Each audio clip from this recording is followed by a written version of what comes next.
Halo teman-teman semua, saya Maria Pritanti.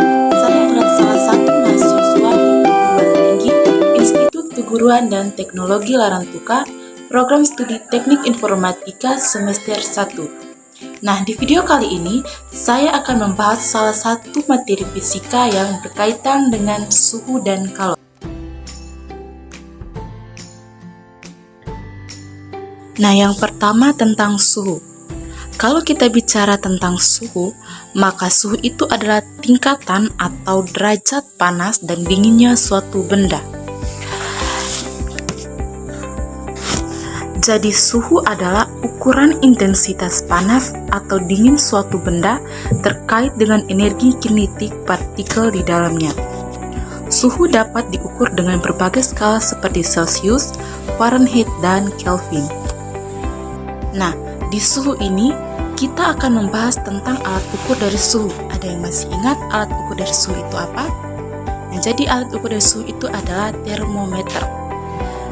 Di sini kita akan belajar bagaimana cara kita mengonversi dari satu satuan ke satuan yang lain. Berikutnya adalah skala dari termometer. Untuk Celsius, titik bekunya di 0 dan titik didihnya 100 derajat. Nah, untuk diamur, titik bekunya 0 dan titik didihnya 80 derajat. Untuk di Fahrenheit, titik bekunya 32 derajat dan titik didihnya 212 derajat. Sedangkan di Kelvin, titik bekunya 273 derajat dan titik didihnya 373 derajat. Selanjutnya, untuk mengetahui perbandingan dari skala termometer, kita bisa mencarinya dengan cara selisih dari titik beku dan titik didih dibagi 20. Nah, di sini untuk Celsiusnya, titik bekunya adalah 0 dan titik didihnya adalah 100, maka 100 dibagi 20 sama dengan 5. Begitu pula dengan reamur. Karena titik bekunya 0 dan titik didihnya 80, maka 80 dibagi 20 sama dengan 4.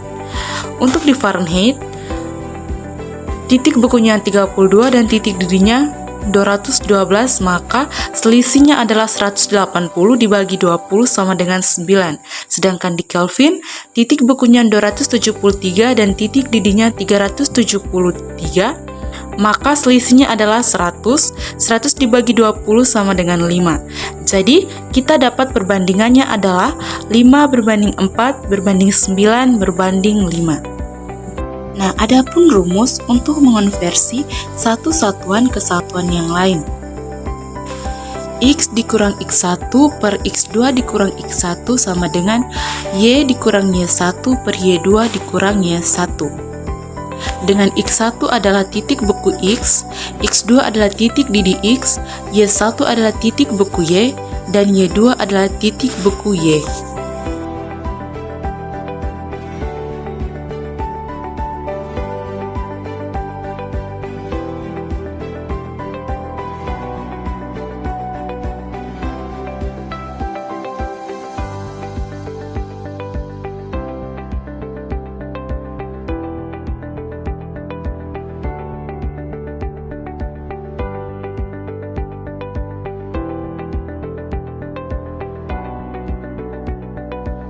Selanjutnya adalah pemuaian. Pemuaian sangat erat hubungannya dengan suhu, di mana pemuaian disebabkan karena adanya kenaikan suhu. Pemuaian dapat diartikan sebagai perubahan ukuran suatu benda. Pemuaian yang terjadi dapat berupa panjang, muai luas, dan muai volume. Dan di sini kita akan membahas satu persatu tentang pemuaian. Yang pertama, pemuaian panjang. Pemuaian panjang pada zat padat akan mengalami pertambahan ukuran panjangnya. Pertambahan panjang disebut dapat dihitung dengan menggunakan rumus delta L sama dengan L alpha delta T. L sama dengan L ditambah delta L. LT sama dengan L dikali 1 tambah alpha dikali delta T. Yang berikut pemuaian luas. Beberapa persamaan yang digunakan dalam muai luas adalah delta A sama dengan A0 beta delta T. A1 sama dengan A0 ditambah delta A. A1 sama dengan A0 dikali 1 tambah beta dikali delta T. Dengan delta A adalah perubahan luas, A0 adalah luas mula-mula, beta adalah koefisien muai luas, delta T adalah kenaikan suhu, A1 adalah luas akhir. Selanjutnya, pemuaian volume. Beberapa persamaan yang digunakan dalam muai volume adalah V sama dengan V0 dikali 1 tambah gamma delta T, V1 sama dengan V0 tambah delta V. Dengan delta V sama dengan pertambahan volume, V0 sama dengan volume mula-mula, gamma adalah koefisien muai volume, delta T adalah kenaikan suhu, V1 sama dengan volume akhir. Karena kita sudah mempelajari tentang suhu, maka yang selanjutnya adalah kalor. Kalor merupakan sebuah energi yang mengalir karena adanya perubahan suhu dari benda bersuhu tinggi ke benda bersuhu rendah. Nah, satuan kalor yang sering digunakan adalah kalori atau joule. Benda yang diberikan kalor dapat mengalami kenaikan suhu, perubahan wujud, dan juga pemuaian. Nah, adapun perubahan wujud yang disebabkan oleh adanya kalor adalah yang pertama, perubahan wujud benda yang menyerap kalor, diantaranya mencair, menguap, dan menyublim. Nah, ini adalah perubahan zat padat menjadi gas. Yang kedua, perubahan wujud benda yang melepas kalor, diantaranya membeku, menyublim, dan mengkristal. Nah, ini adalah perubahan gas menjadi padat. Secara sistematis, kalor dapat dirumuskan Q sama dengan mc delta T, dengan Q sama dengan kalor yang diterima atau dilepaskan, satuannya joule, M adalah massa benda dengan satuan kilogram, C adalah kalor jenis benda. Nah, kalor jenis adalah banyak kalor yang diperlukan untuk menaikkan suhu 1 kg zat sebesar 1 derajat Celcius atau 1 K. Yang berikutnya, delta T atau perubahan suhu benda dengan satuan Celsius.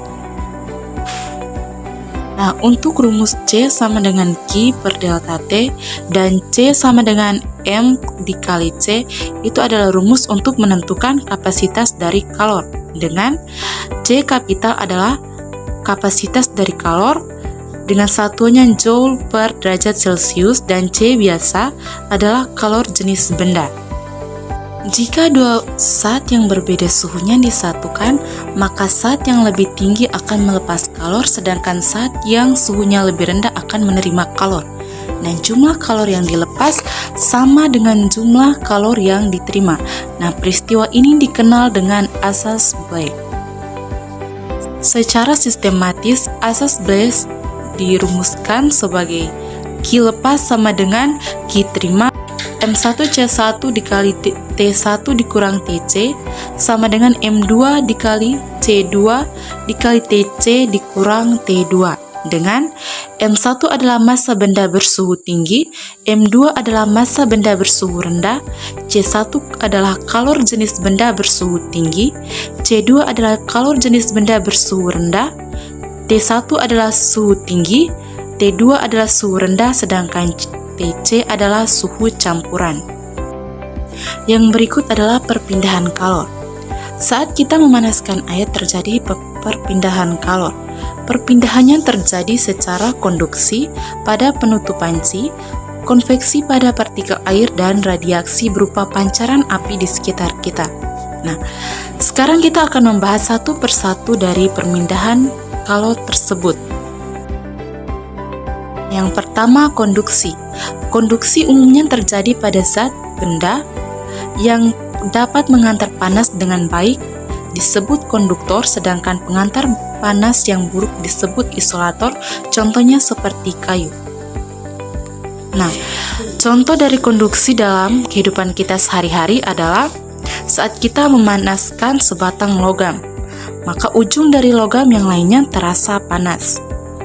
Berikutnya, konveksi. Konveksi ini biasanya terjadi pada zat cair dan gas. Contohnya adalah gerak naik turunnya air saat dipanaskan. Yang berikutnya radiasi. Jadi radiasi ini merupakan perpindahan kalor tanpa memerlukan medium atau perantara. Nah, contohnya seperti panas matahari yang sampai ke bumi meskipun melewati ruang hampa. Nah, contoh yang selanjutnya adalah saat kita menghangatkan tubuh kita di api unggun.